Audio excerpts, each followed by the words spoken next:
Welcome back, venturers. It's time for another discussion about VNs.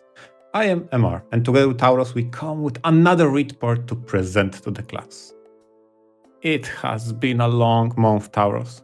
The timer on my title shows 200 hours, so how about we start with your presentation to the class of what you've been up to?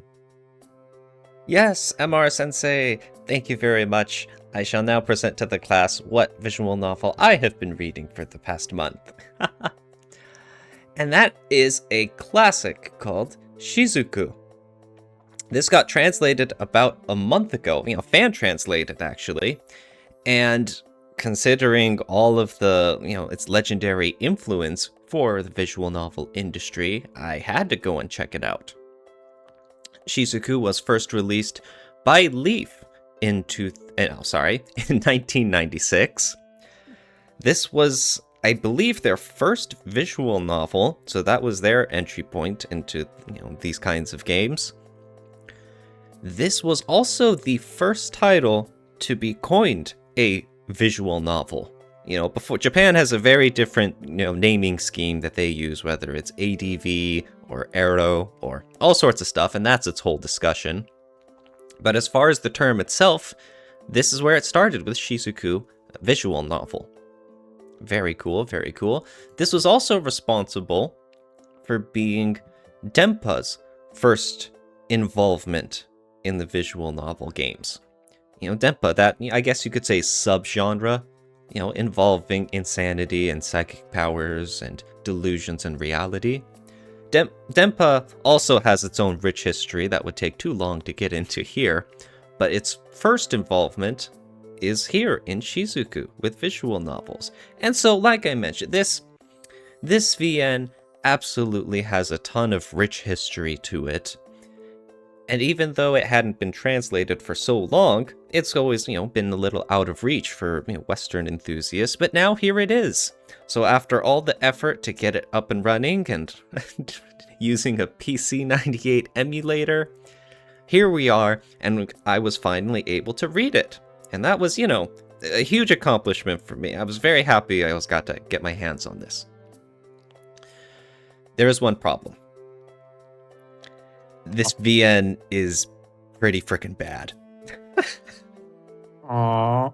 You can't say it to the piece of history. No, I know. I'm so sorry. It hurts.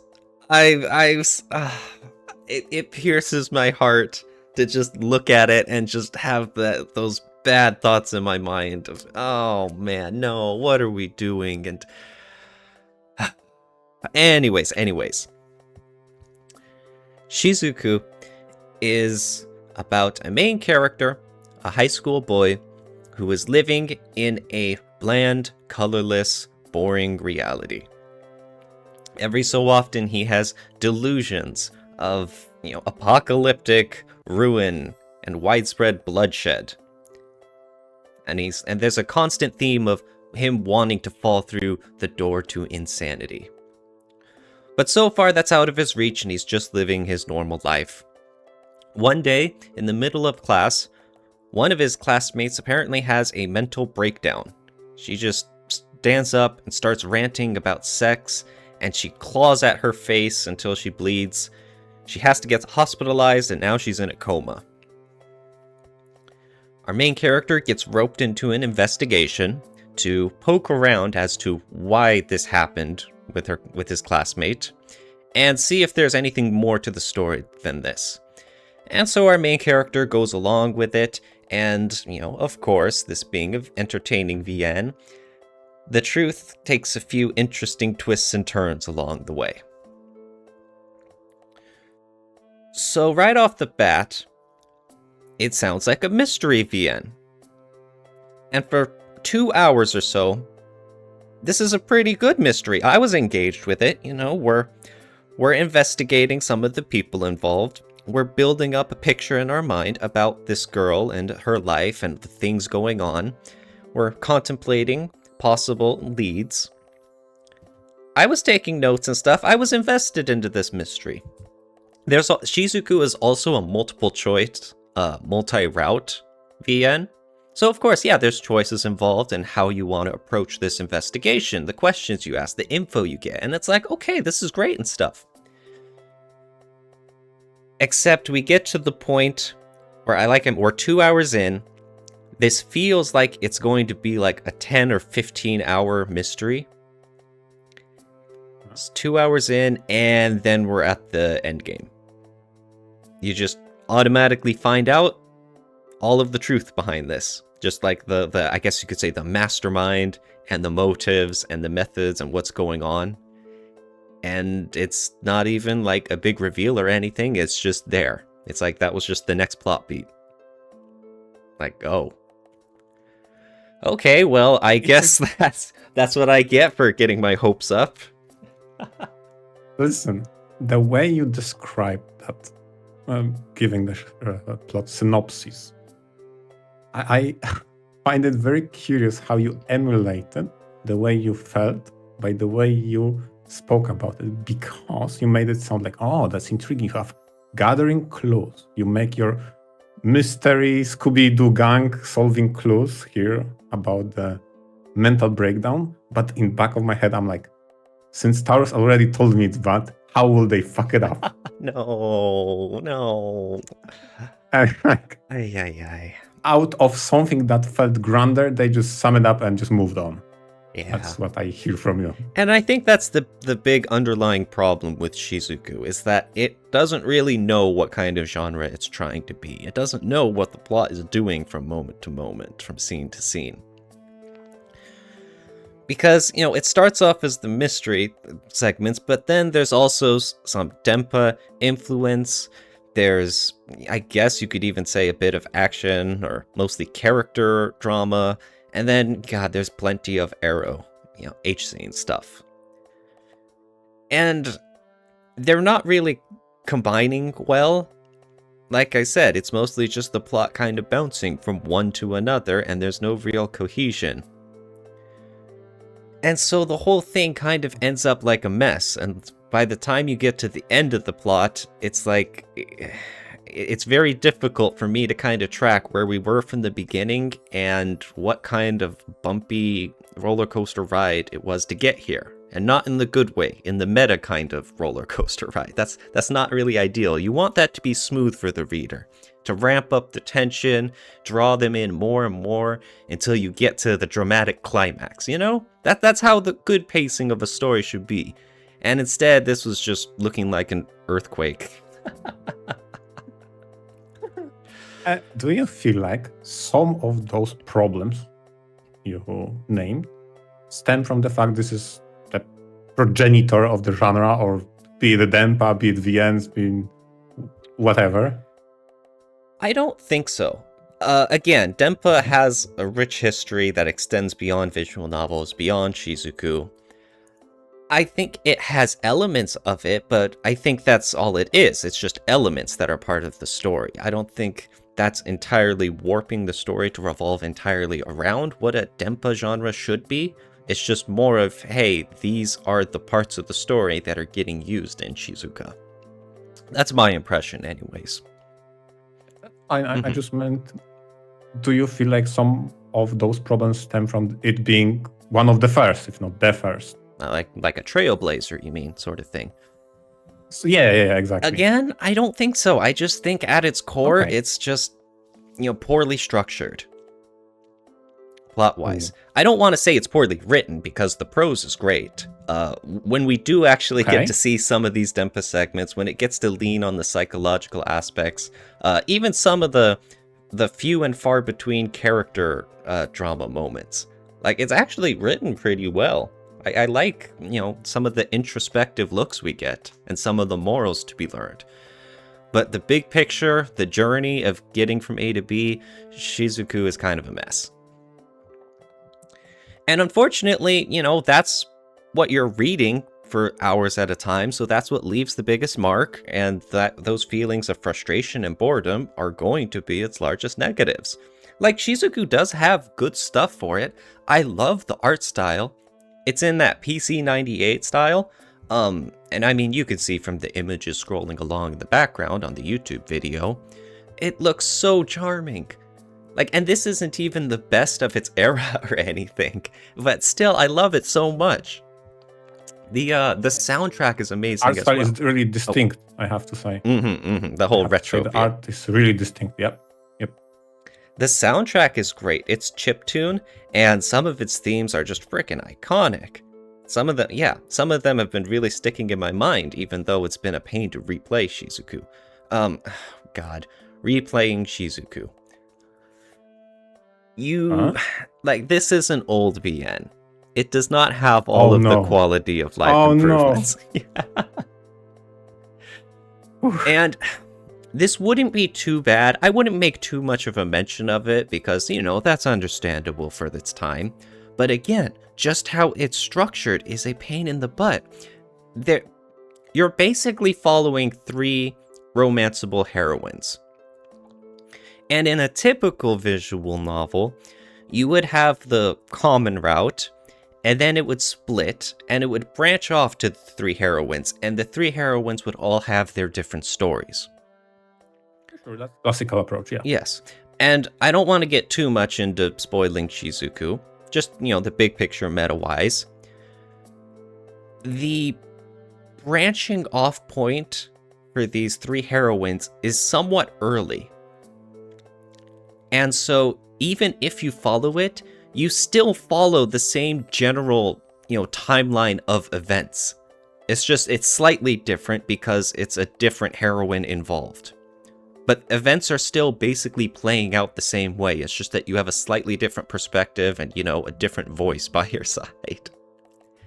So you're just rereading the same scenes, just slightly different so that it's entirely differently written and it's a new scene.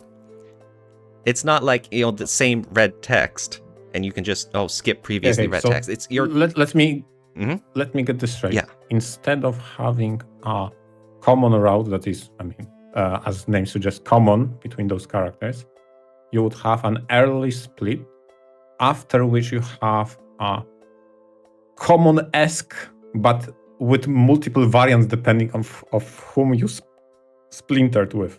Yes, basically on whose heroine route you're on as such. Okay. Yeah, it's like I said, even though there's multiple endings and multiple choices, there's very little variety in the routes, plot-wise. The same general play of events is the same no matter what you do. And so, that takes out a lot of the intrigue and a lot of the interest in a multiple route visual novel. That's kind of the whole point. You get to see how different things play out. You get to see these new content. And instead, you're just basically rewatching the same content constantly. Hoping for something new, yeah. I have to ask, from the quality of standpoint, what was lacking? Did they have skip text whatsoever? I'm not entirely sure. I think the English translation patch did. I don't think the original PC98 version did. So what I understand, they did have skip text, but not remember which text you've read. No, they did. Skip unread. The funny thing is that with the, I'm assuming the skip text that the English translation patch added, where you could just hold the shift key and it zoomed through any text you've already seen. The problem is that doesn't speed up the transitions. And this being old hardware, it's every sprite change would take like 2 seconds for the sprite to fade away and then the new sprite to fade in. Like if a girl changes her expression to go from looking at you and then to looking to the side, that's a new sprite. The whole thing fades away and then it fades in. In most modern visual novels, when you're skipping and you're holding the control button to skip through the text, it'll just zoom through all these changes. There's no transition at all. It's just instant in the blink of an eye. Yes. And then that way you can skip through it. But like I said, this is old hardware, and holding skip to try and skip through this stuff does not work. You just get to the transition and then just slowly fade out, fade in. Okay. Oh my god. And it's why I specifically ask about that, because I remember myself when I've read Hatoful Boyfriend, and that title did have a skip text, but the only skip they had skipped all the text, regardless of the state, whether or not you've read it or not. Ouch. And it took me a while to understand, wait a moment, I skipped things I've never read, and now I need to go back, reread it, look if it's something I've seen. I'm like, oh, no. Well, Shizuku is much older than Hot Tofu Boyfriend. Yes, true. So that's why I wanted to gauge what kind of quality of life features they were missing.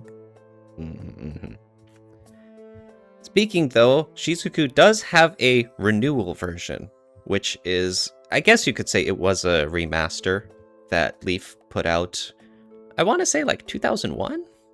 It was later, so on Windows compatible hardware. And it has brand new art, and it has better quality of life stuff, and it has a, it's the same, a remastered soundtrack with more string and orchestral stuff instead of the chiptunes.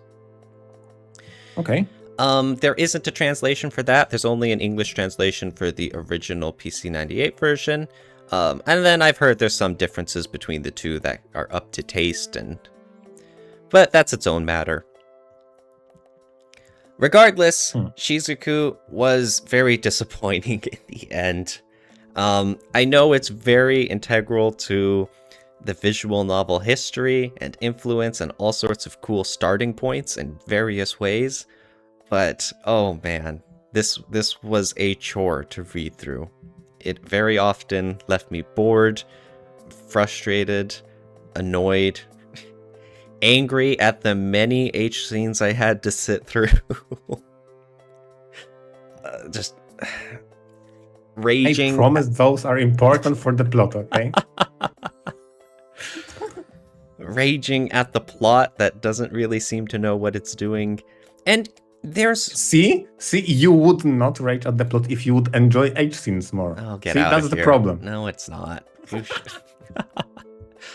There's a lot of potential with this title, though.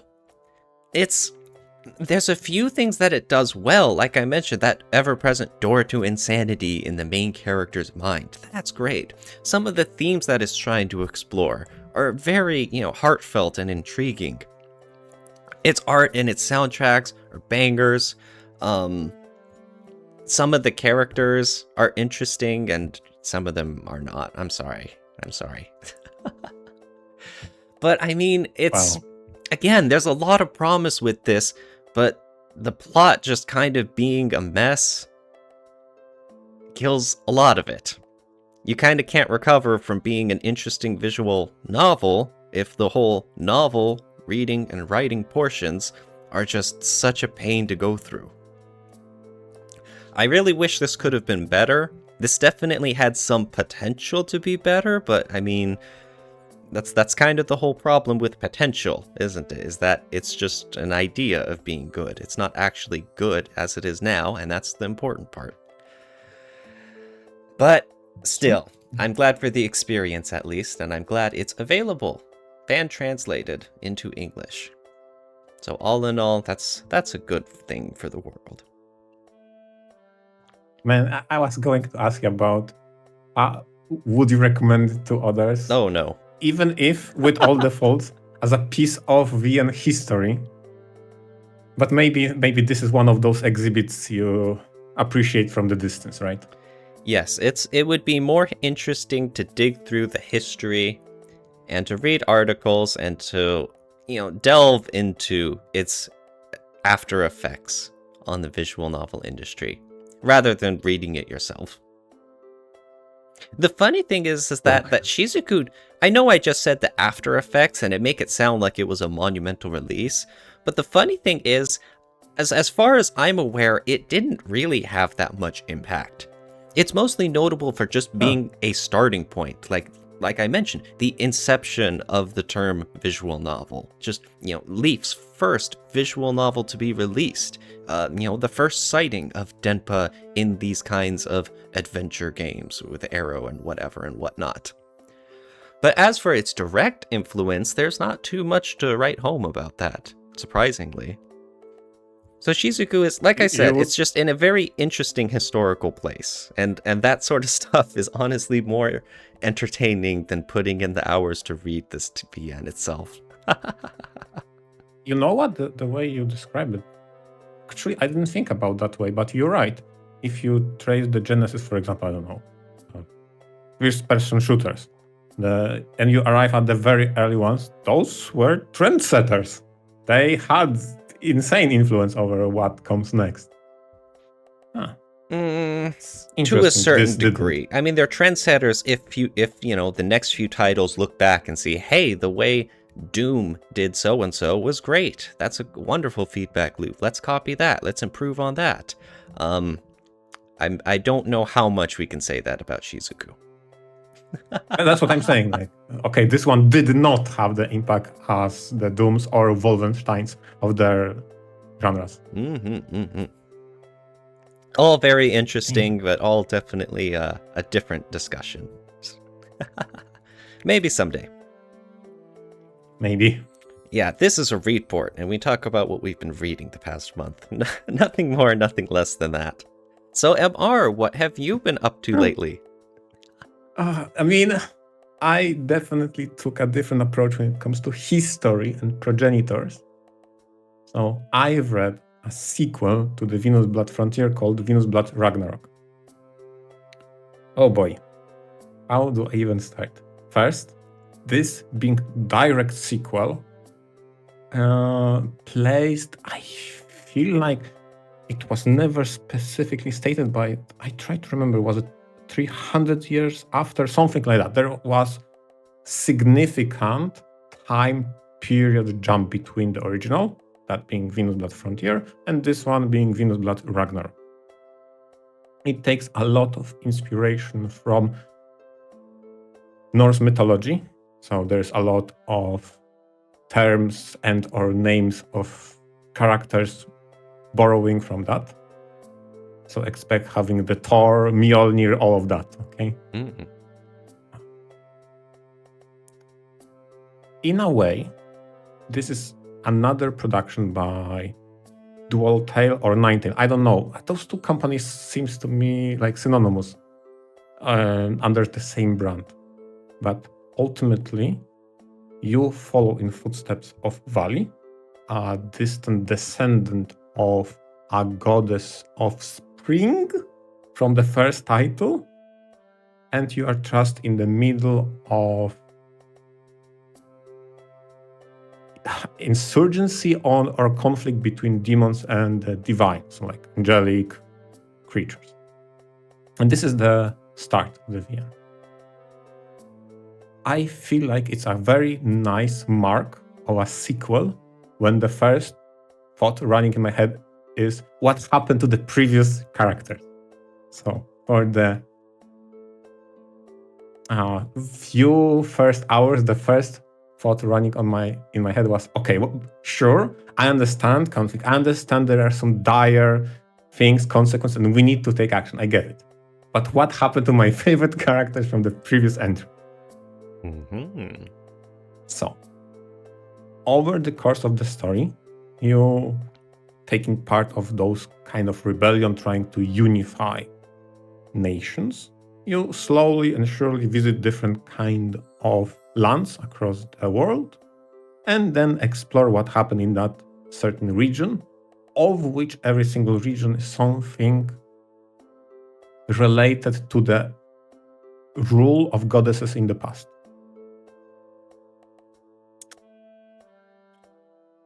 It's hard to put into words how interesting direction this takes when it comes to choices. Okay? And I need to go back and explain the patterns for this developer. This developer,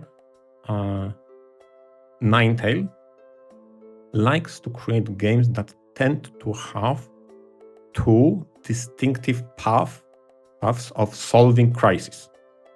So this is something I told when I spoke about Gears of Dragoon, even Alchemist of Ars Magna, even though I wasn't so keen about that title. Ultimately, you will face two major routes, let's call it like that, okay?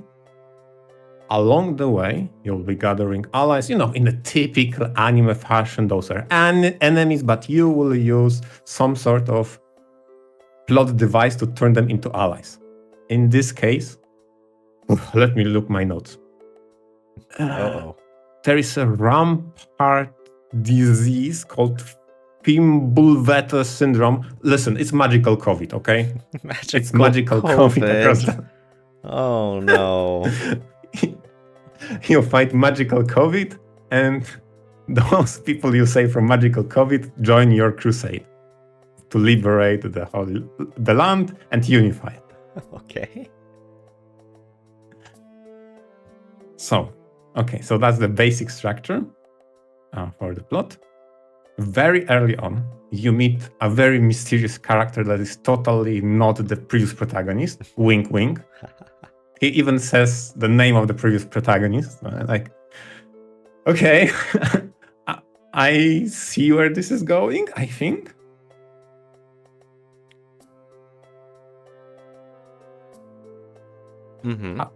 Looking through all those regions, seeing what is happening behind the scenes was a very interesting exercise of, okay, let me remember what happened in this region in the previous game.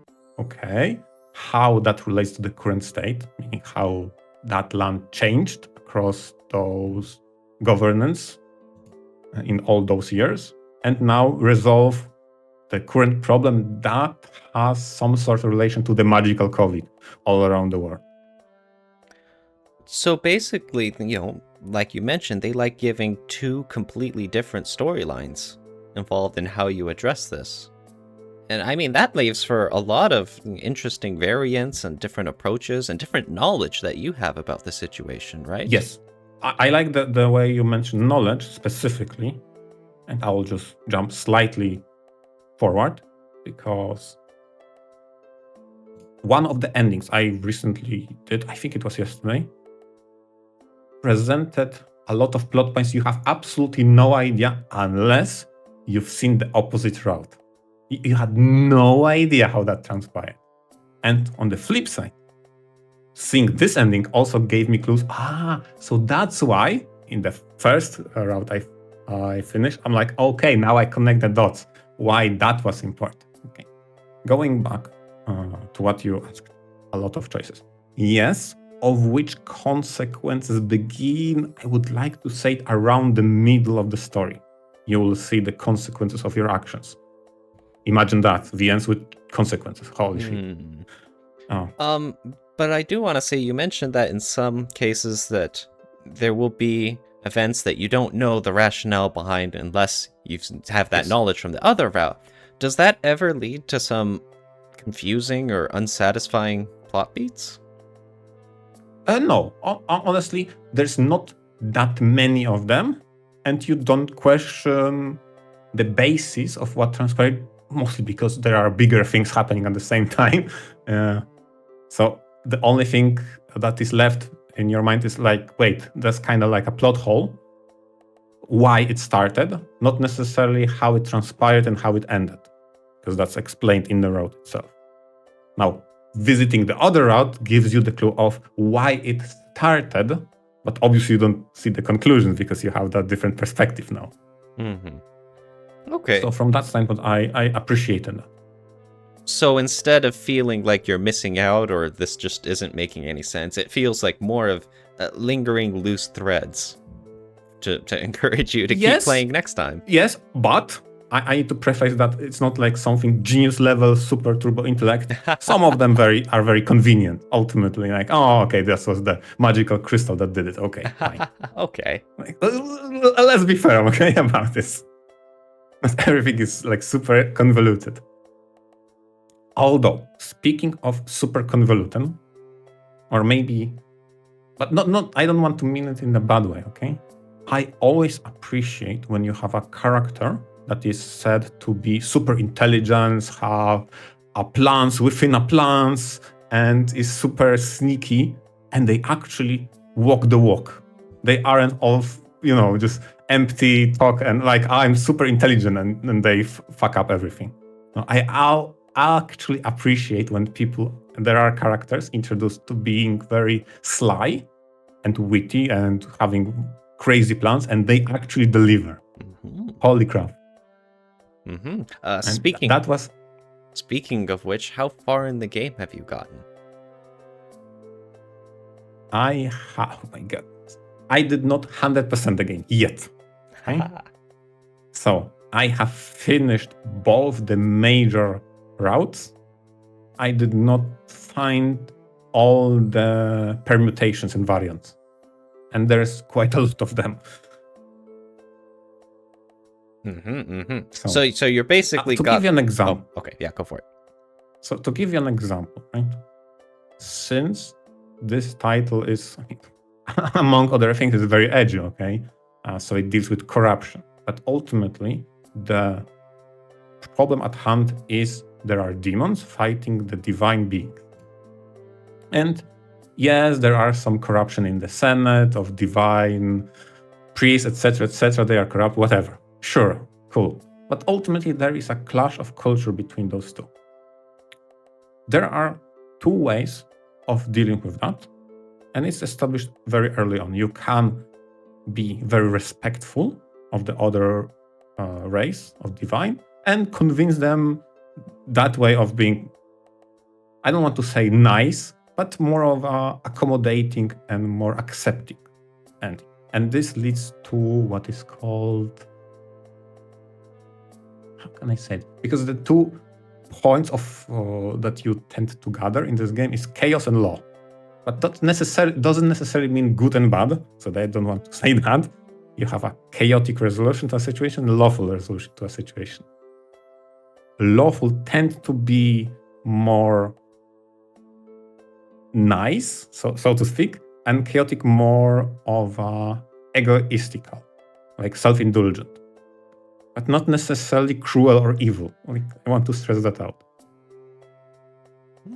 So throughout your adventure, if you good maxing, if you are doing good maxing and you say, okay, full lawful, you may actually not maximize the affection for your goddesses, because some of them, for example, I'm a goddess of war and I respect having a disciplined military instead of the one that is very lax. And some of the disciplinary choices require being chaotic to shape up the troops. Like, okay, that makes it very interesting. Even the goddesses agree with you on that. And being very lax will lead to deterioration of be it troop morale or maybe efficiency. Like, man, that is actually really cool.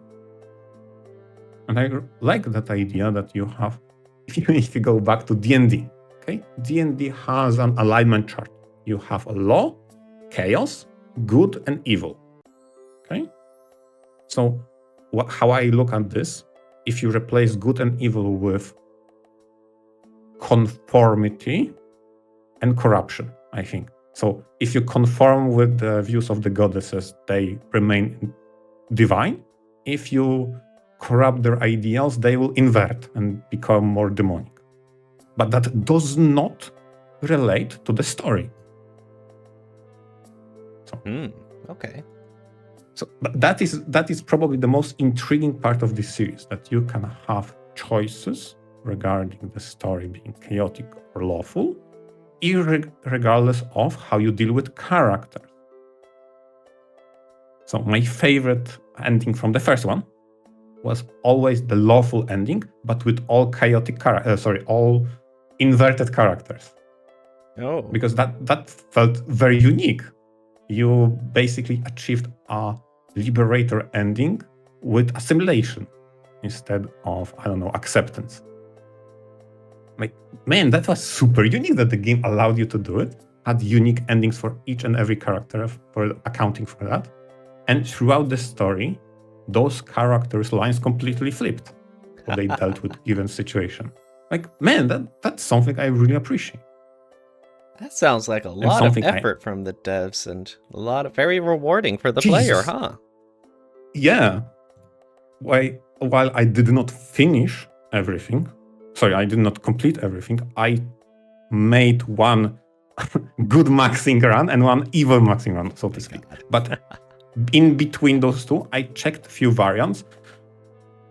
Man, chapter 5 is probably the most variants I've seen in a while in VNs with many segments. So to give you an idea, this story is more or less divided into 8 regions, 8 chapters, whatever you want to call it. And chapter number 5 is the most diverse. I think there's 8 or 9 variants of chapter 5, depending of your choices, who you visit in that chapter, and whether or not you fulfilled investigation to the maximum you could. And whoa, that took me by surprise, because I did not expect so many variations for the story in that particular moment, after which around chapter 6 it splits to the lawful ending and chaotic ending. Nice, So, yeah, nice. I was very impressed. And another part I did not expect, and this is something back when we did preparation for Valentine's Day, I was thinking, I am not fucking bringing VenusBlood. This is way too edgy for that. But I have to acknowledge that I did not think, going to this game, that this will be a title in which I will witness 3 independent male characters with their own independent romances. I did not foresee that. That was such a... That's not allowed, Tauros. Not in VNs. All VNs have is one male person in the entire universe, and that's the protagonist who chooses his waifus. That's the basis. It's not allowed for other people to have romance. Oh, that's cute. That's cute. It's always a surprise to see that stuff. Yeah, exactly. I've read the rule book of VNs. That's not allowed. That's not... No, you can't do that. Nah. Well, there may be even more surprises for you in the future when you 100% this new VenusBlood game. Yeah, I was definitely surprised how much emotional the title was, specifically when investigating the old squad, so the protagonist and his heroines, and you going out of your way to rescue them. Like, man, this shit was really nice. Nicely done. I remember why I like those characters, and seeing the old protagonist go out of his way to rescue his own waifus was super cool to see. Man, that shit was probably the best I've seen in this game. Very cool. And yeah, that's what we've been reading for this episode's Readport. Thank you all very much for listening, and I hope you enjoyed, and I hope you learned something new about the titles we've read as well. Thank you all again. Yeah, and thanks to all our listeners, and put in the comments what you've been reading in the last month. VentureOut. VentureOut.